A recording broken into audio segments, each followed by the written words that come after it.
Hi, thank you very much, Ian Bremmer, for joining us here. I'm delighted and I'm honored. It's a great event, and I'm really pleased that you put it together. I must tell everyone watching, whether you're here in person or watching online or on television, a little bit about Ian Bremmer. Ian Bremmer is arguably the world's foremost expert on geopolitical risk. What that essentially means is if you run a country or if you run a company and you have no clue about what may happen next, you're looking for really sharp insights beyond what's visible on the surface, he's the guy to go do. And usually he charges a lot of money for those insights. Fortunately, he's not charging us, and we have him here and we can benefit from the genius of his insights. So thank you very much, Ian Bremmer. Here's how we see these sessions. I'll go across the world asking Ian Bremmer about things that are happening. His speciality is he can tell you probabilistically what's likely to happen next, which is why his hot takes are so hot at Davos and elsewhere. So we'll start with India and the Indian elections. Most foreigners don't really want to come to a country which is bang in the middle of an election. They just want to see the results before deciding what to say and what to do. What brings you to India bang in the middle of the Indian election here? Well, one is that, as you know, India is one of the very few unabashedly positive stories on the global stage today. It's a place that most countries are looking to get closer to. It's a country that increasingly has a global strategy, a strategy with the global south, a strategy with the West, not quite a strategy with China, but we can talk about that. The idea that we are increasingly in a multipolar economic world, not a security world, not a technological world, but economic world, and one of those poles is increasingly India. So I don't see how you can be in global business and not regularly come to this country. And especially given that my presumption, and it's a presumption, is that this is going to be one of the more stable and uncontroversial elections in the world this year, something that Fareed and I agree about, means that showing up in the middle of the election creates some excitement, but otherwise doesn't really matter all that much. Interesting, because you're saying there is a certain level of predictability. Those in the opposition will say, hey, that's not quite the case. We've got a real election on our hands. But that aside, we'll know on the 4th of June.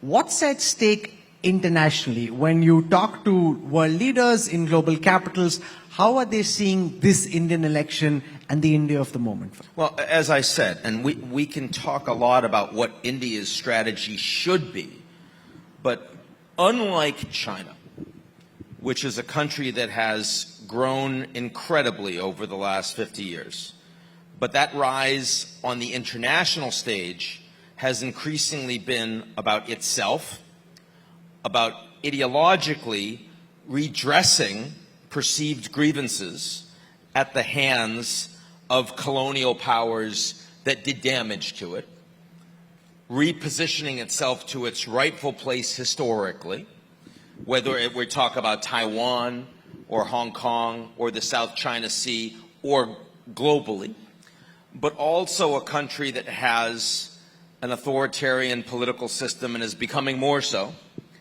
and a country that has a state capitalist economic system and is arguably becoming more so. India's growth story is nowhere near as spectacular as China's, but it comes with a strategy and an ideology that is not anti-colonial. I mean, to the extent that Modi has enemies, they're mostly at home. They're mostly in India. They're not global. Modi is not only trying to position India as the leader of the global south, as a very effective Indian chairmanship of the G20 helped display, but also, with the exception of Canada, which I think India has mishandled, but is also a comparatively small country, India is positioning itself as a bridge to the West, with stronger relations, more durable relations with Europe, with Japan, with the United States. All of those things are true at the same time. I think that is a value. I think it's very important for the rest of the world looking at India not to be thinking about the rise of a competitor, not to be thinking about a country that is elbowing its way to control, to wrest the rules away from other countries, but rather a country that is trying to rise harmoniously and is defining itself increasingly on a global stage in concert with most other countries. I think that's very valuable, and I think that that is a mark of stability for a country that is, in my view, likely to have the same leadership, give or take, for 15 years. That's a big deal. That you can't find that combination of things in any country that matters around the world today. You can't find it. And that's a good reason to be here. Good reason to be here right now, and it's a good reason to be here generally. You said that there is a certain predictability about the election outcome. I want to bring you into the big political debate here about the inevitability of India's rise. Those voices from the opposition say it doesn't really matter what happens in the elections. On the 4th of June, India will continue to rise. This is India's moment. And then there are those who say no, stability, leadership, Prime Minister Modi being at the helm is important because he's the one who's helping India grow faster. From your lens, internationally, how do you see this question? I'm in between. You talk about China +1 in India. That's your term of art. In the United States and the Europeans, they talk about friendshoring, nearshoring. They talk about de-risking but not decoupling. But they all amount to a shift of investments that diversify from China as the world's engine of manufacturing, the world's factory, to lots of other countries, of which India is one of the most attractive stories. Not the most attractive story, but one of the most attractive stories. So that helps India. But if you want to lean into that, you need more predictability. You need more transparency. You need a more effective judicial system that can actually take cases and rule on them expeditiously. You need better infrastructure. You need to fix the metro system. You need more corporations to know the India story. And you need the global order not to break down. You need globalization not to fall apart. So some of that is India's leadership, absolutely. Some of that is the global environment. Neither of those imply inevitability of India's rise. I think India is well positioned, as Fareed said, but is very far from inevitable because there is enormous uncertainty and volatility in both the future of the global order and some uncertainty and volatility in the future of India domestically. Ian, you said India is one of the most exciting stories globally, but not the most exciting story globally. So which one to you is the most exciting story globally? And for policymakers and others who are watching at this moment, what would you like to see the next government do, no matter who comes to power, to take India from being one of the most exciting stories to being the most exciting story? I'm not sure that Superman could make India the most exciting story. There just aren't enough Westerners here. There's not enough success stories historically here. It's still a comparatively small economy. You're on track to be number 3 by 2028-ish. That's still very far from number 2 and number 1. You also have enormous challenges in the next 10 years on water. You have enormous challenges in the coming years on climate. It is hot out. It is going to get hotter. These are not things that are fixable if you are India. It's not your fault. It's just a reality.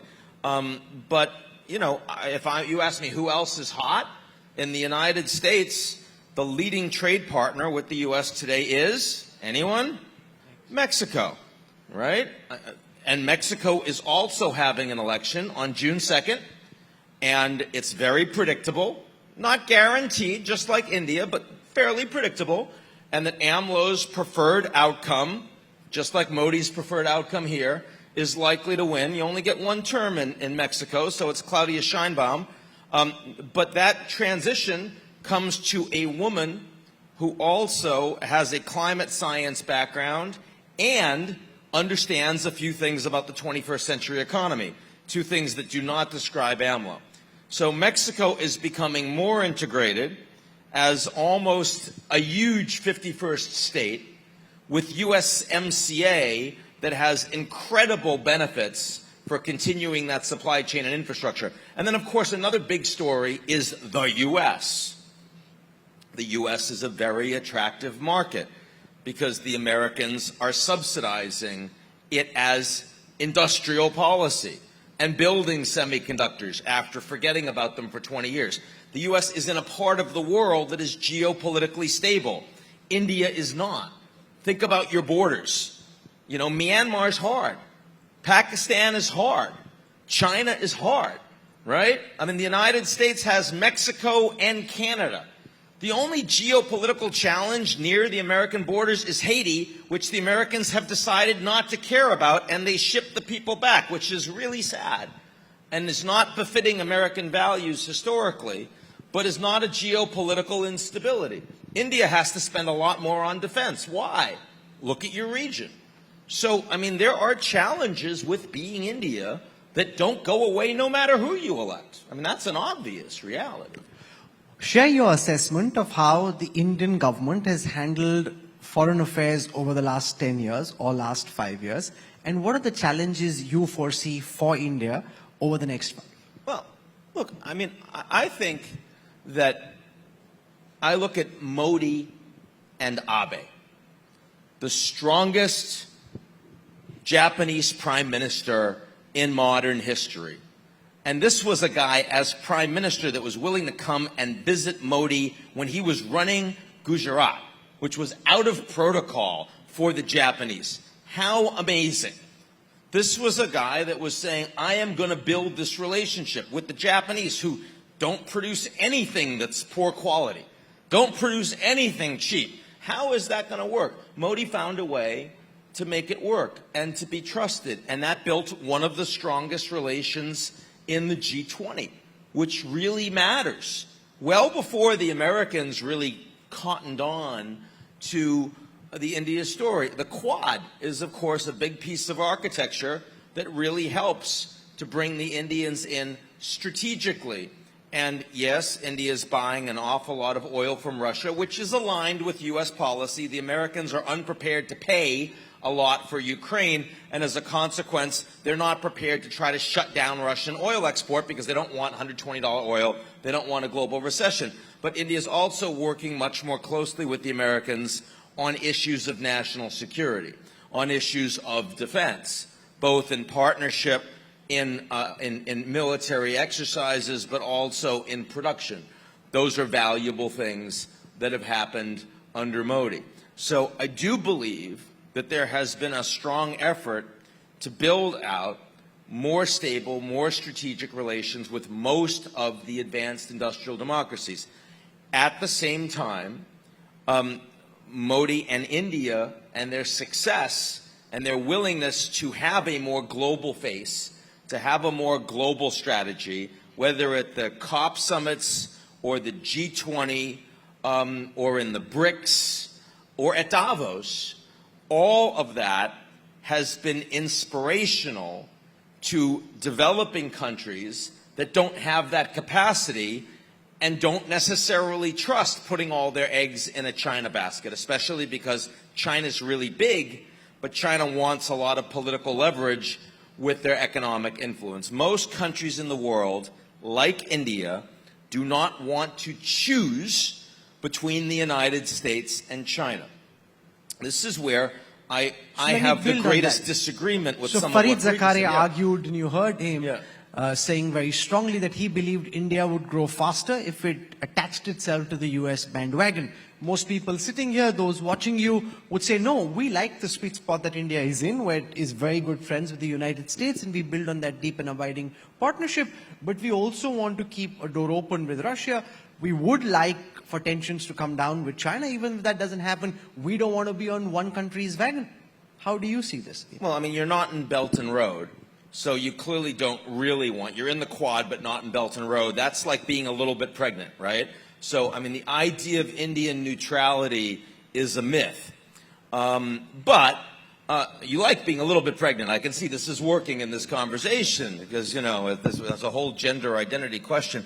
But when I think about where India is going long term, my difference with Fareed is saying bet more strongly with the United States and allies when it really matters strategically, and don't when it's going to get you in trouble with other countries that matter to you. Right? So when I think about the future of globalization, India needs globalization. The United States is betting much more heavily on industrial policy. You just heard from Fareed, if Trump wins, internationally, he thinks the U.S. is going to be more isolationist. Why would India want to bet heavily on that? That's dangerous to India. I think the future of the global economy will have AI that is dominated by the Americans, and therefore India should bet on it. And we'll have an energy transition that is dominated by the Chinese, and therefore India should bet on that. That's what the Europeans are going to do. The Americans put 100% tariffs on Chinese electric vehicles. And privately, the White House will say should have been 300%, should have been 400%. Why? I mean, is it because the Americans think that's the best way to ensure a green future? No. Has nothing to do with green. Has everything to do with elections, protecting labor and automotive, and making China less competitive. The Europeans are likely to put more tariffs on Chinese EVs. 20, 25, 30%. Why not 100? I mean, wouldn't Fareed say 100? No. And they're not doing that because the Europeans recognize that they don't want their people to drive expensive, poorly made EVs. Now, if the United States decides that everyone in America has to drive a poorly made, expensive EV, there are enough Teslas for everybody, right? They can do that. But the rest of the world is going to drive Chinese. It's eventually going to happen. And not only that, but the battery technology and, you know, wind and solar and nuclear, China's increasingly driving that. But the Americans are driving AI. You heard from Fareed, the top technology companies, the most innovative, the large language models. But the Chinese are not effective in large language models. Why not? Because they don't want their population to hallucinate on the back of Western technology. So if the Chinese decide that their people are not going to have access to the most incredible new technology that is creating productivity and efficiency and reducing waste, the Chinese can do that. But if you're India, you don't want to do that.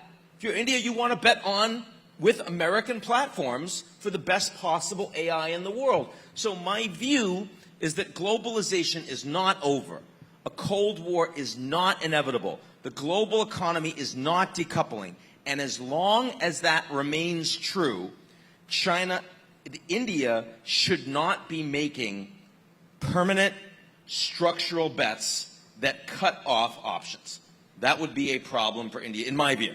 I think Fareed and I are probably 80% aligned on this. But I think the remaining 20% is important. You're saying on things like nuclear, solar, wind, EVs, India should work with China as closely as possible, but that's a real problem here because in areas like Depsang, Demchok, along the line of actual control, we have not eyeball to eyeball, but we have a face-to-face confrontation between the Indian Army and the PLA. How do you see the India-China equation play out? You also speak to people in mainland China. What do you think their reading of India is at the moment, and where do you see this equation go? Look, right now the Chinese economy is not doing well, and China geopolitically in Asia is not succeeding. And that's not just an India problem. It's a Japan-South Korea problem in the Northeast. It's a Vietnam-Philippine problem in the Southeast. I mean, what are the countries that are getting more close to China in this part of the world? Tibet, right? Excuse me, Nepal, not Tibet, to Nepal, Maldives, right? I mean, those are the elections that have actually gone in China's favor. Those are not big strategically important countries. So I think that China facing economic challenges and China facing geopolitical tensions in this region wants to avoid confrontation when it can. And that creates more of a window for Prime Minister Modi and whoever succeeds him to stabilize the relationship more. That's not held up at India's end. That's largely held up at China's end, which at this moment doesn't seem willing, despite all the cross-border talks, to find a solution to the border confrontation. Why do you think that's the case? Because as Indians look at the situation, they wonder, how does China gain from prolonging this confrontation? Yeah, well, again, there clearly has been some willingness to talk about pulling some troops back, some willingness to talk about increasing, air travel between the two countries. I think that this is the time to lean into this. There are a lot of CEOs around the world that see that the Chinese charm offensive is because they're not in a great position. So you lean into it. The Australian government, you've seen head of state visit, now we're going to have premier visits. Why? Because Australia likes and trusts China? No. Australia's in AUKUS. Australia's in the Quad. But they're leaning into that because they see that China is likely to offer them more in this environment. Why is Biden spending the time in the Woodside Summit? Why has he asked Jake Sullivan to over-communicate with China? Why are they working on fentanyl? Why are they working on climate together? Why are they trying to keep Taiwan well communicated over and stable, and even coordinating with the Japanese and others? Because they see that China is not in the best position and can actually stabilize some long-term issues that otherwise would be problematic in a world that's very unstable. So again, if I were advising Modi at this point, I think this is a meaningful time, a meaningful opportunity to do the kinds of things that many others in the world are trying to do. The biggest political risk globally at this moment is the election in the United States. What's your reading? All the data trackers that we're seeing here seem to suggest that Donald Trump has a slender edge over Joe Biden. Does it seem to you probabilistically that Trump's coming back? Yeah, but my level of confidence is near zero. I mean, first of all, the elections are 5 months away. I could tell you what's going to happen in Russian elections in 5 months, right? The United States is still a democracy. I mean, it's not a very well-run democracy. It's not a very representative democracy, but it is still a democracy. So I don't know. These men are very old. We have no idea if they're both going to be alive in 5 months, right? I mean, that's still an open question. First applause line for the crowd here. Very interesting. The Indians are clearly rooting for something major to happen in the United States. I'll tell you, we don't know. We don't know. But what we do know is that this election matters a lot. And it matters a lot for the future of U.S. democracy. And it matters a lot for foreign policy in an environment where there are major wars going on, major tensions going on. The future of the United States is far more uncertain on the back of this election than at any point in your and my lifetimes.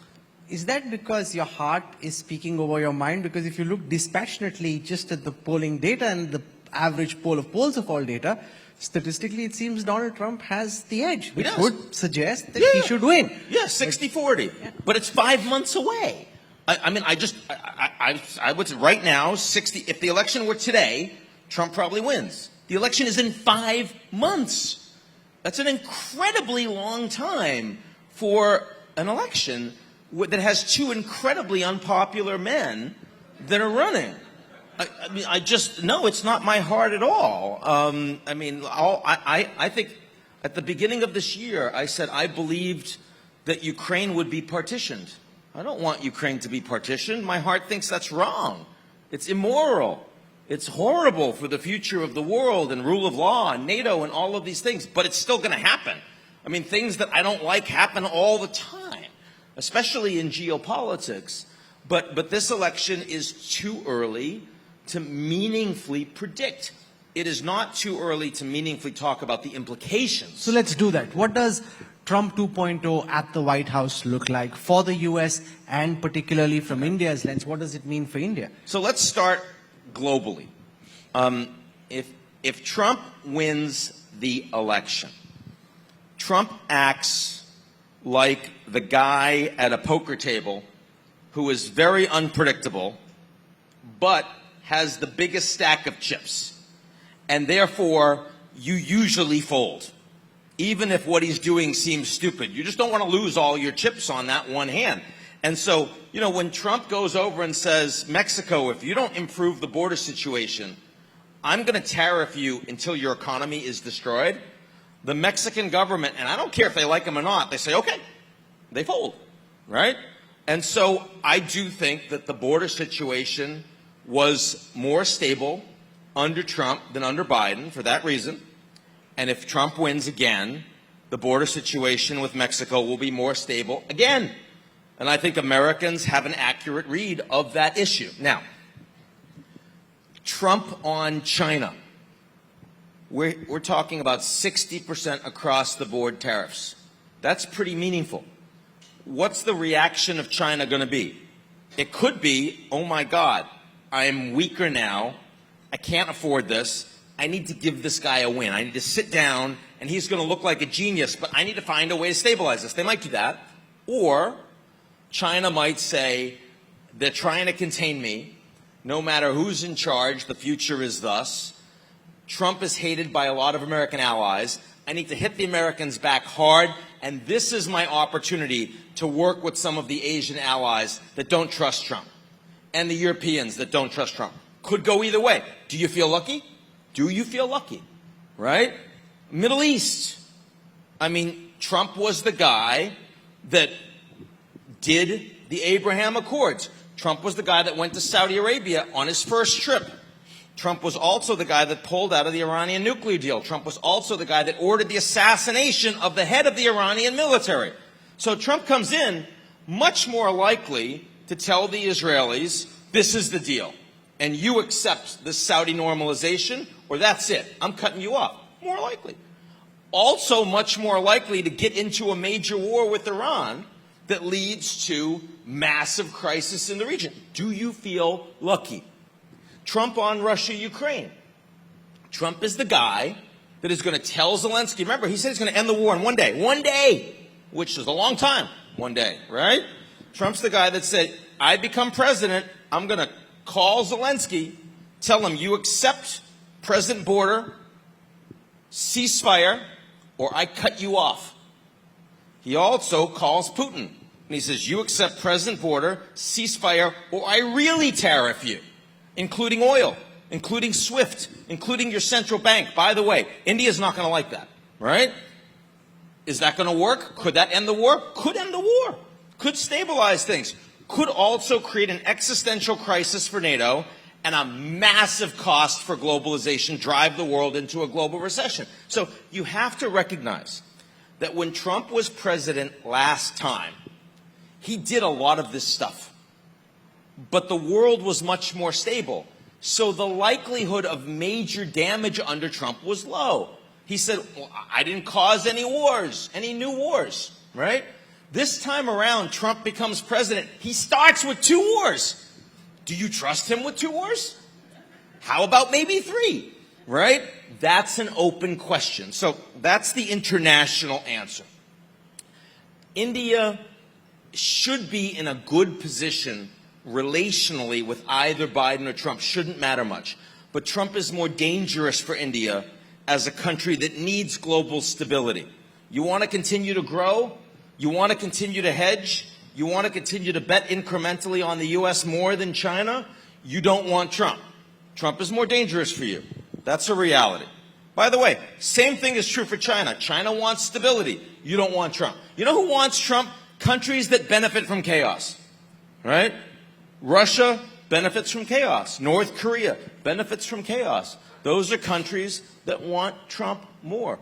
That should give India some pause. Should make India worry, the people that are betting them. Now, domestically, you read the media in the United States, they make you think if Trump wins, it's all over.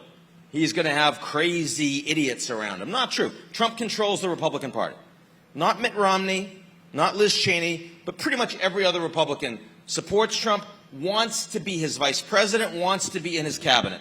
So his top cabinet officials will be adults, they will be intelligent, they will be reasonably stable. Is it true that Trump is running a smarter campaign than he did last time? Yes. He just seems more in control. Yes, What's changed from the last time? More disciplined. More disciplined. Well, I mean, first of all, when he first ran for president, he was a D-lister, and he could only attract idiots that couldn't get a job with anyone else. He had Paul Manafort, who deserved to go to jail and went to jail, right? And he offered to be Trump's electoral advisor for free, right? If they're offering you to do it for free, you're probably not any good, right? So this is a different story, more mature organization around him. But the danger for Trump this time domestically, last time, Trump wasn't trying to defend himself when he was president. This time, 91 indictments. This time, Trump believes, or at least he's trying to convince himself, that there are enemies, political enemies, that are trying to put him in jail. Not inappropriately. And so Trump will, as a matter of top priority, Trump will look to appoint loyalists in the Department of Justice, the Federal Bureau of Investigations, and the IRS, not only to end any challenges for Trump and his friends, but also to go after his enemies. And that will permanently erode rule of law in the United States. Doesn't make the U.S. a dictatorship, doesn't mean civil war. But it does mean that if Trump wins, and he does that, in a future U.S. election, the likelihood that the incumbents will win is no longer 50-50. 60-40, 70-30, 80-20. In other words, there will be a structural advantage for the government that controls the judges and the agents and the special agents and the IRS. That's a problem. The media, Truth Social is not worth anything right now. If Trump becomes president, it's worth a lot. And he'll still control it. That's a problem. Right? That's not democracy. So what you will see if Trump wins is that, look, you've got the United States that back in 1991 was considered an ideal of democracy. And then you've got a country like Russia or the Soviet Union that was an illegitimate dictatorship. Now, over the last 30 years, the United States, there's a lot of space between here and here, but the United States has slowly but steadily moved towards the middle. And if Trump wins, it's going to move more to the middle. And what's in the middle? Turkey, Hungary, Poland. I mean, these are countries that you don't worry about much because they're not that powerful, but they are not representative democracies. They're hybrid systems that are in between. The United States could become in between, but be the most powerful country with the most powerful military, with the world's reserve currency, with the most powerful new technology companies, but not be a full democracy. That's a very serious problem. And I don't think you can have a conversation in India about the future of India's strategy without at least thinking about that. Thinking about the fact that America is not in, Fareed said America's not in decline. But it is in decline politically. I mean, when I finished my PhD, when Fareed and I were doing our graduate degrees, everyone in the world looked to the United States as an example of a political system that they would respect. Today, you want your kids to be educated in American universities. You want to have some real estate in the United States. You want some investments in U.S. companies. Nobody around the world, nobody looks at the United States and says, I wish my political system could run like that. Literally no one in 35 years. Now, I don't think it is appropriate to have a conversation about the future of the United States and ignore that fact. I think that fact is important. It hurts me. That fact hurts Fareed. We care a lot about this, but we can't ignore it. We can't ignore it. Does Joe Biden face a dilemma like Manmohan Singh did? Because our former Prime Minister said, history will judge me more kindly than the present. The American economy at this moment is doing better than it has in a long time, and Biden can legitimately claim that things are better now than they were during the Trump presidency. Why, according to you, did he not just step away? Why didn't the Democrats have enough institutional power to get the president to step down, which before he became president would probably be something that Biden should do?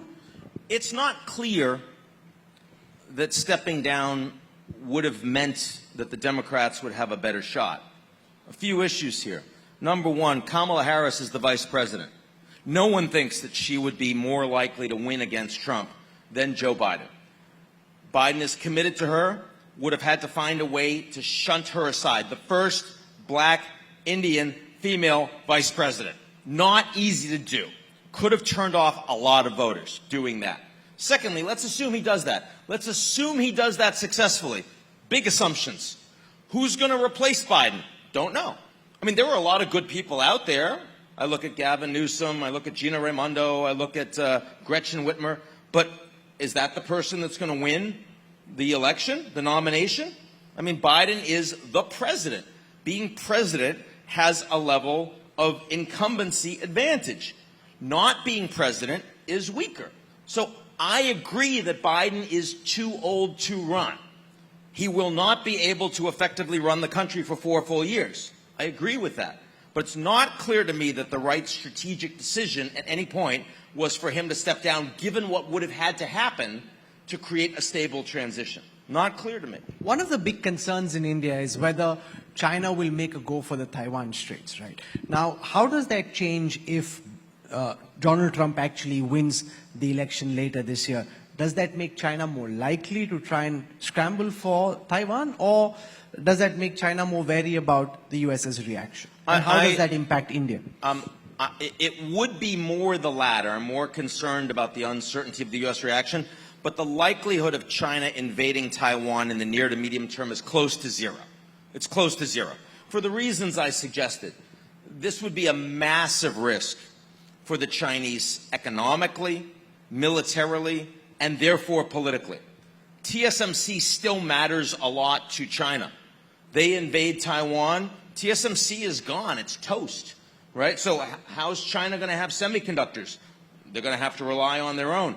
The reaction of the international community to a Chinese invasion would be like the reaction of the international community to the Russian invasion of Ukraine. Well, how has Russia done economically since the invasion of Ukraine? Not so well, except Russia's a gas station. The future of Russia's economy comes from the fact that you need the stuff they pull out of the ground. They've had 1 million talented young men flee the country and give their human capital to Georgia and the UAE and other countries. But China, they're not a gas station. They're not about resources you pull out of the ground. They need stability. They need access to international markets. This would be a freaking disaster for China. So they're not about to do it. And so I don't think it matters. I think there are a lot of things that China can do that incrementally over time improve their leverage diplomatically, economically, and militarily over Taiwan, slowly, without risking the entire stability of the future of the China experiment. But invasion is not there. The biggest concern at this moment in the Middle East is after the crash of the Iranian helicopters with the Iranian president on board.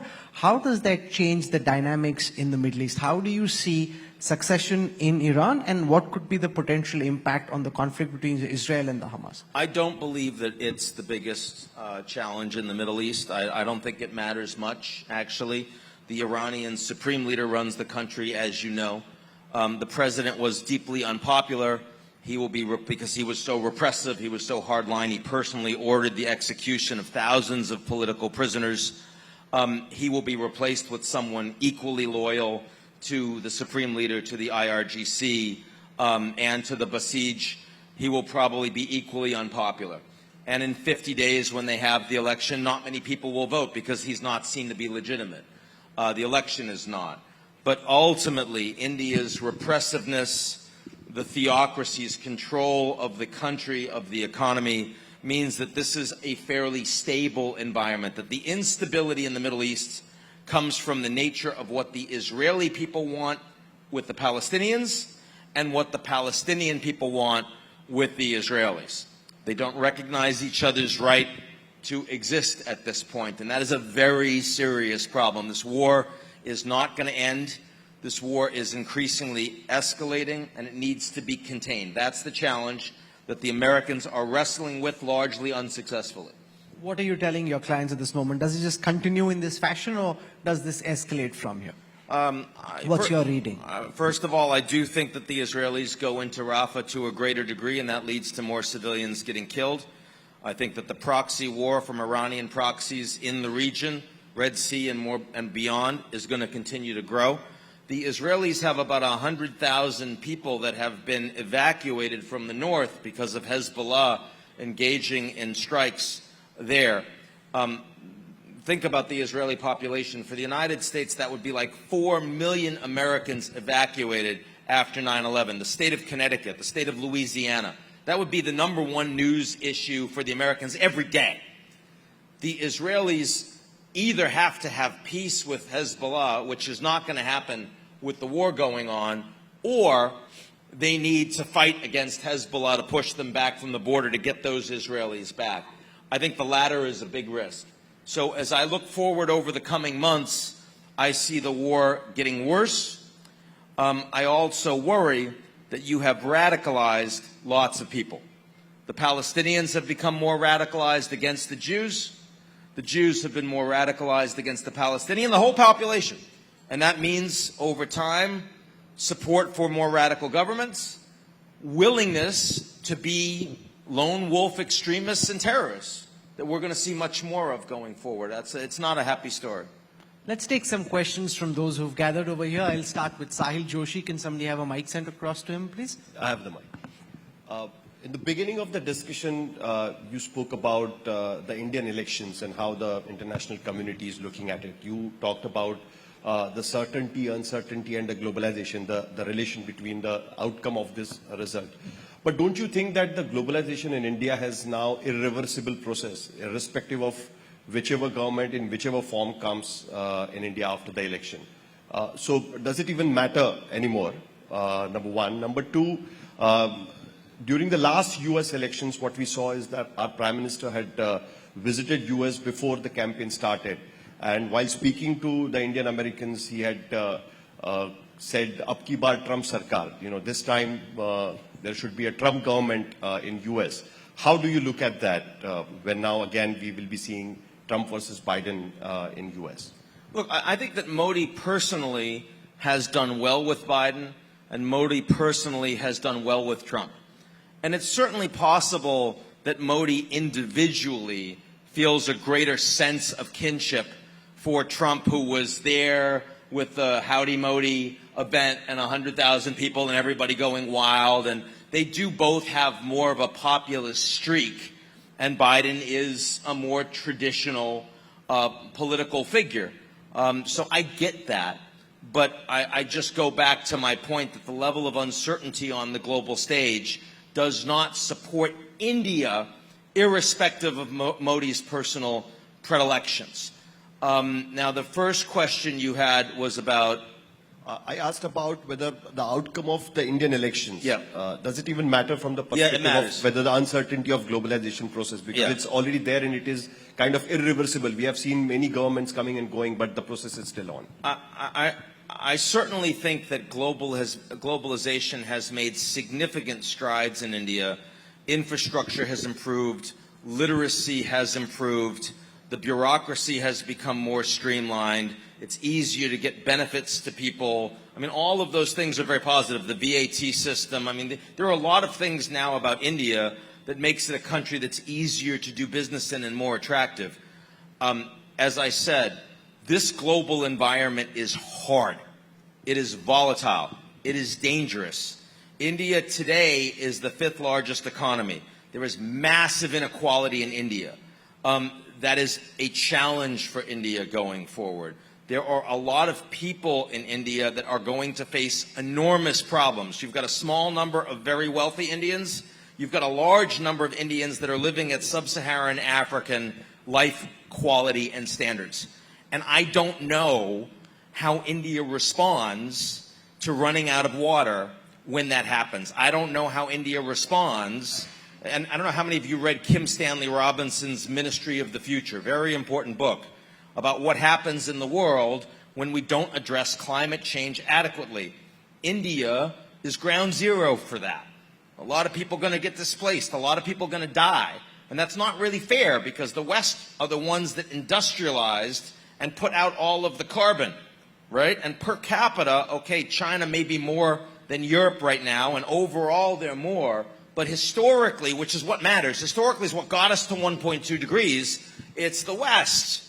But the West is not willing to pay for loss and damages for India. They're just not. That's not fair, but it's reality. So look, if the world had global government and the world had alignment for 8 billion citizens and treated them equally, I would feel very optimistic about the future of India. But it doesn't. And as a consequence, you've got 1.5 billion people that want to become middle class at a time when the world is not aligned towards that happening. That's a very serious problem.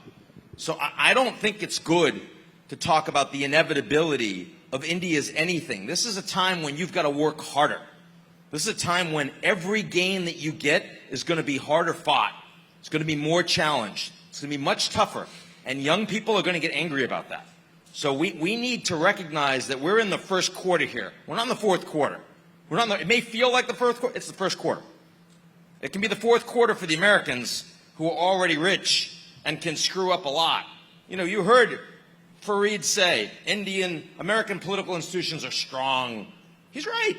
They're strong. You don't have to worry about civil war because there's so many ways that you can screw up. We had January 6th in the United States. So embarrassing. So embarrassing. And that night, a majority of Republicans in the United States, in the House, voted not to certify the election for personal selfishness because they focused on their job and their party before their nation. And they could afford to do that because America is rich and stable and strong and resilient. Don't think India can afford to do that. You can't. You can't. The Americans can do stupid for decades. Winston Churchill said the Americans do everything else before they do the right thing. You can't get away with that, India. So let's not pretend. Okay. Anand Goenka is the vice chair of the RPG Group, one of our large business conglomerates. Can we have a mic sent across to him, please? Anand? Yeah, hi. Thank you, Ian, for your deep insights. How do you see AI influencing politics and nations and elections in the longer term? One of the most interesting things about the world today, I've been a political scientist for 30 years. And over the course of my studies, I always believed that democracies and open political systems were more stable than dictatorships and closed political systems. I also believed that well-regulated, competitive free markets would bring more growth and success economically than monopoly systems, state capitalist systems. I think that AI in the next 5 years challenges both of those assumptions. It is now possible that closed political systems will become more stable than open political systems as we look at the future of AI. It's possible as we have surveillance systems and data and human beings intermediated algorithmically, for good and for bad. It is also possible that as AI has the ability to consolidate data and create greater efficiency and productivity and reduce waste, that monopoly systems economically, either in the private sector or in the public sector, could be more efficient than competitive, smaller, creative destruction in the free marketplace. I am not yet willing to flip my bet, but I know that I'm uncertain because of the future of AI. That is another reason that if you are India, you would be unwise to make irreversible bets at this level of uncertainty around the future of what kind of economic and political systems will be dominant in the coming global order. I think this is a hugely important point that is underappreciated by people that have studied the Westphalian system, because we're not sure how durable the Westphalian system is. We'll take some questions from the students from Galgotia University. This gentleman has his hand up. Yeah, go on. A very pleasant evening, sir. I'm Devansh, law student from Galgotia University. So carrying on to what you said, sir, that Ukraine might get split this year. So as far as I know, this was one of the problems that you mentioned in top 10 problems for the world to face in this year. Now, since we're in the midway of this year, sir, and we have seen multiple things that have changed, is there any change that you think might happen, and what would be its effect on India diplomatically in its global relation with the West and with the Russia as well? Yeah, I mean, so far the last 6 months have gone about as we expected in our top risk piece. Ukraine's counteroffensive had not gone well. They are now losing momentum because the Americans dithered for 6 months in the decision to provide ammunition that the Ukrainians needed. Also because the Ukrainians are running short of manpower and mobilization, especially trained soldiers, and because there just isn't enough air defense to allow the Ukrainians to ensure that they can keep the Russians from destroying their cities. This is why the Ukrainians are getting more desperate. It's why they're hitting targets inside Russia. It's why they're calling for boots on the ground from NATO. I do think going forward that the outcome for Ukraine is looking worse and worse. And it's possible that the Russians might be able to win the war in Ukraine. But this doesn't mean that Russia is going to be stronger globally. NATO will be stronger. The good news, and it's not good news for Ukrainians, but the good news is that finally, watching the Ukrainians start to lose and watching the United States lose interest in Ukraine has gotten the Europeans to take this much more seriously. It's gotten the Europeans to talk about a NATO pillar and spend not 2% of their defense GDP, but maybe 3% or more, which they wouldn't have done 6 months ago or 12 months ago. It looks at the Europeans just yesterday announcing that they will use the frozen assets of the Russians, will use the interest to start rebuilding Ukraine and supporting them militarily. 3 months ago, Europe wasn't going to do that. What's changed? Well, what's changed is that the situation for Ukraine is urgent. My last book was called The Power of Crisis. And I said sometimes you need a crisis that is big enough that it forces you to take conflict seriously. The Russians invaded Georgia in 2008. Nobody cared. They invaded Ukraine in 2014. Not enough people cared. They invaded Ukraine in 2022. What was the response? The response was NATO called the Ukrainian president and said, we'll send you a plane, we'll get you out, just like they did with Ashraf Ghani in Afghanistan. And if the Ukrainian leader had done what NATO expected, he would have gotten out, Ukraine would have fallen. So the revealed preference is that the crisis wasn't big enough for NATO to take itself seriously. The crisis is now big enough for NATO to take itself seriously. And if the Europeans put that money in, even if Trump is president, he's going to say, look at the Europeans, now they're spending more. You know why? Because of me. He takes a victory lap. He's the guy that saved NATO. And you know what Macron says? Thank you, Mr. Trump. Right? That's what they say. Why? Because he's got the big stack at the poker table. They don't like him, but they're not stupid. Right? And so there is a level of that playing out. The last 1 hour, and I'm sure all of you sitting here will agree, has been an absolute masterclass on geopolitics, and we are very delighted that you could take out time and join us here. And I hope that you keep coming back and taking out more and more time to be with us at events like these. Thank you very much, Ian Such Bremmer. a pleasure, man. It's great to see you. Absolute pleasure to have you. Thank you so much. Can we have a very warm round of applause for Ian Bremmer for really lighting up this evening with his insights. Thank you very much, Mr. Bremmer. Thank you.